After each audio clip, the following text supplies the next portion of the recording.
my god, look at this. Look. Let me shut up.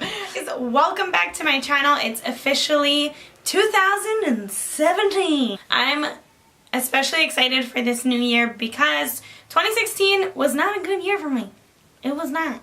I feel like every time I'm on Twitter, I see at least 10 people talking about how 2016 was like the worst year ever. Not that it was the worst year ever, I'm sure a lot of people have it worse than me, but it wasn't the best year for me. It was a year full of so many changes that were like kind of hard to deal with. I'm glad it's over, and I'm glad that the new year kind of brings like the idea of sort of a new beginning. I hope you guys had a happy holidays and a happy new year and everything. I hope you guys had a blast with family or friends or by yourself. Whoever you're with, I hope you had a good time. I was with family for most of my holidays, and I really had the best time ever this year. It was like by far the best holiday celebration that we've had. So yeah, I kind of want to start off the year by telling you guys about my favorite products or random things of the year 2016. Although it wasn't the best year life-wise, it was a pretty good year for products, and I found a lot of things to like inspire me. This year, I'm kind of just doing it super random. Like whatever I grab first is what I'm gonna talk about. So the first thing is Smashbox Primer Water. Coincidentally enough, this is the first step in your makeup process, but I did not do that on purpose.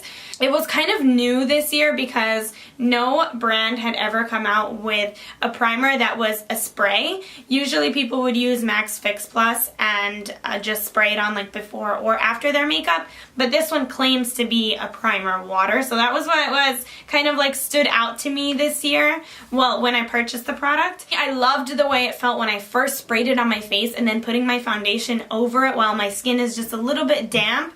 It felt so good to me, and it always made my makeup go on so smoothly.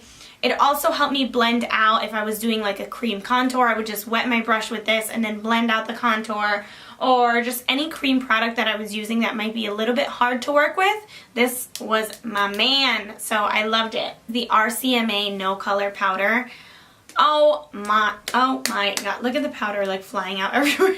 That just goes to say the packaging is not the best on this, but either way, I don't care. If they kept the same packaging for the next like 100 years, I would not care. I would still buy this crap because it's so good. I seriously love this powder. As you guys may know, I have super dry skin. I talk about it all the time. I'm sure you guys are tired of hearing that.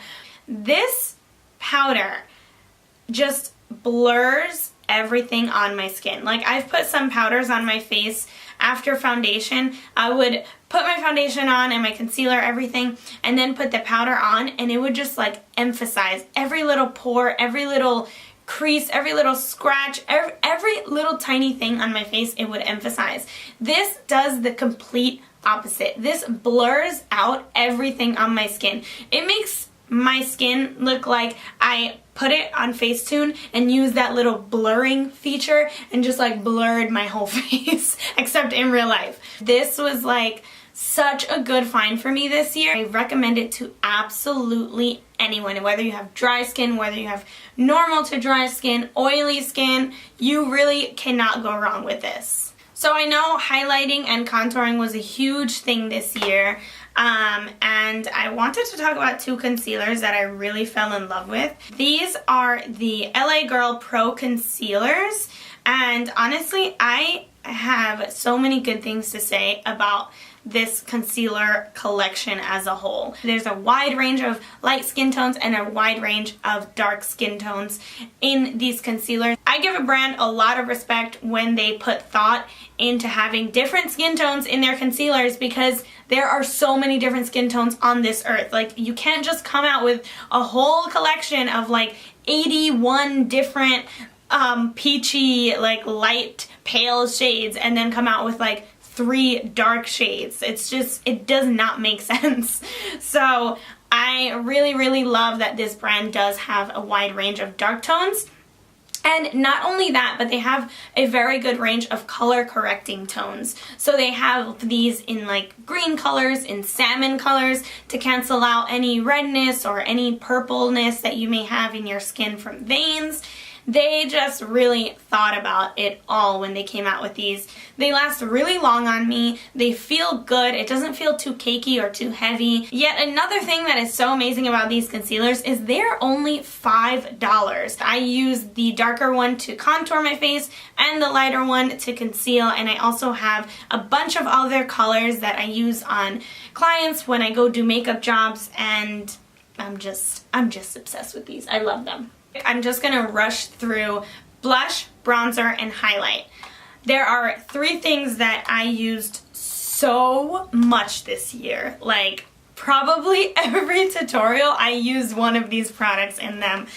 The first thing that I'm gonna talk about is the blush. Can you guys guess which one I'm gonna talk about? Well, it's the Milani Luminoso blush. I freaking used the hell out of these. I think I bought like 3 of these this year. I'm still probably going to use this all year in 2017.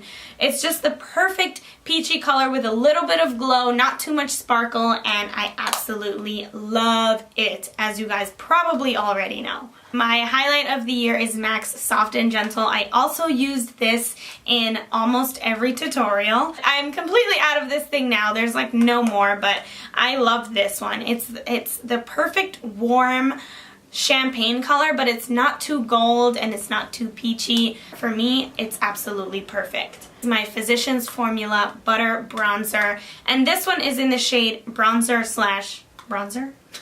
I think there's one that's like a light slash bronzer. I don't know, but I know this one is the darker shade of the 2 shades that there are.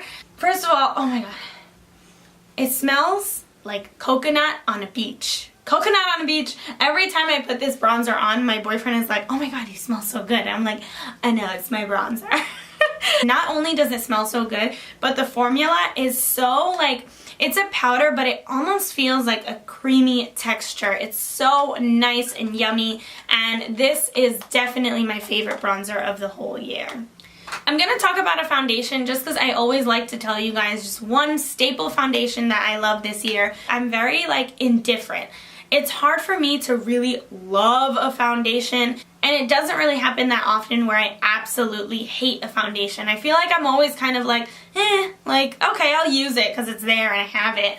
But this is the one that really impressed me this year. This is the Revlon Color Stay 24-Hour Foundation, and this foundation really did impress me this year. I absolutely loved it. It's full coverage, it's matte, and when they say it lasts 24 hours, you guys, this foundation lasts on my skin for such a long time. I'm not exaggerating.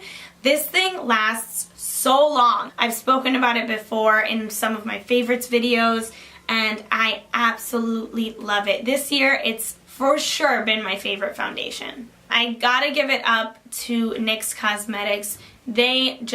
I feel like they killed the game this year. Everything that they came out with was like such good quality as far as like eyeshadows, lip products, but one thing that is like I would use every day is their NYX Lingerie Liquid Lipsticks. I know liquid lipsticks were a huge thing in 2016, but I did find a lot of them were just very drying. I wanted to like it so bad because I'm like, oh, liquid lipsticks, they last so long, everybody loves them. But for a lot of the ones that came out, I was just like, this, I can't talk because my lips are so dry right now. The NYX liquid lipsticks, they just did it for me. I loved the way that it faded off. I loved the way that it applied on.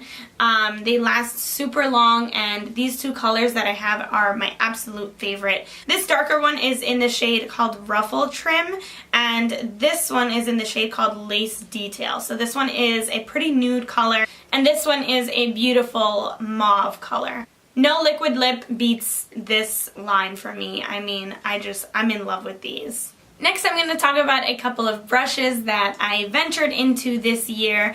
I know a lot of people have these already, but they are the Real Techniques Gold Medals collection. I don't have the full collection, but I have these 4 right here that I'm like, oh my god, I love them so much. First of all, they're freaking gorgeous. Like, look how beautiful this brush is. It just looks like I'm a queen and I have gold brushes. I I don't know the names of them, but I do have the numbers. This is 100, and this is just like a very beautiful powder brush. Not only are they gorgeous to look at, but they're so soft. Like, so soft, you guys. I can't even explain it, how soft this brush is. The next one is number 300, and this is a blush brush, and that's exactly what I use it for. Again, so soft. Perfect to fit blush onto my cheeks. That's why I love it.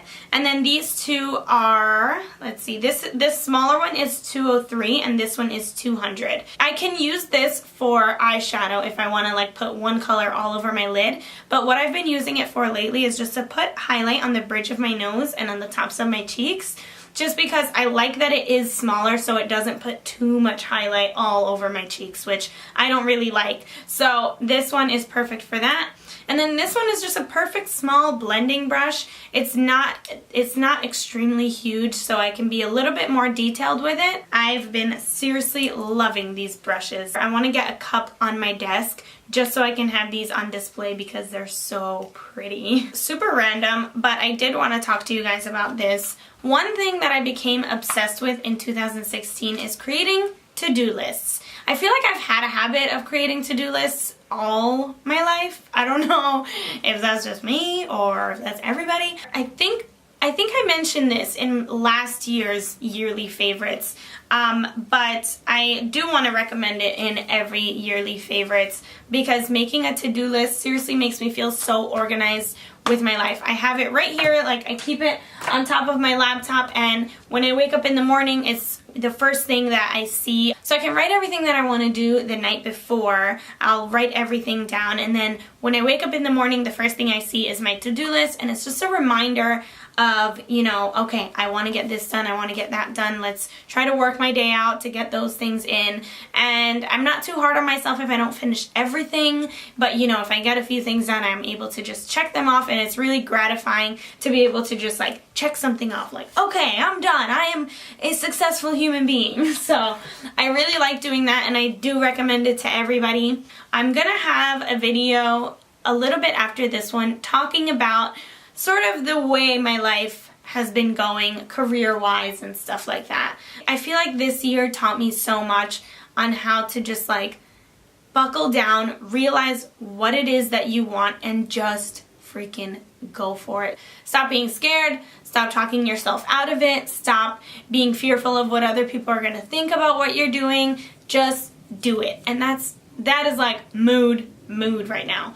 2016 was a rough year for me because it took me a while to kind of learn that, like, I really have to be shameless. I really have to figure out what is it exactly that I want, and are you willing to do the work to get that? So, you know, just being in that headspace really helped me a lot this year, although it was, you know, a little bit hard and scary and confusing. I have to list that as one of my favorites. One of my favorites for the entire year of 2016 was really getting my goals together. Getting them together because now I'm like straight focused on what I want. Because now I know what my goals are. I'm no longer confused. I'm no longer talking myself out of things. You know, I know what I am capable of, and figuring out my goals helped me get to this point. So that's one of my favorite things this year. Don't forget to subscribe to my channel because you guys know how much I appreciate it, and I love you for it. I am really grateful. Thank you guys for sticking with me this year. And I hope you're looking forward to stick with me for the next year. I love you guys, and I will see you in my next video. Mwah! Bye!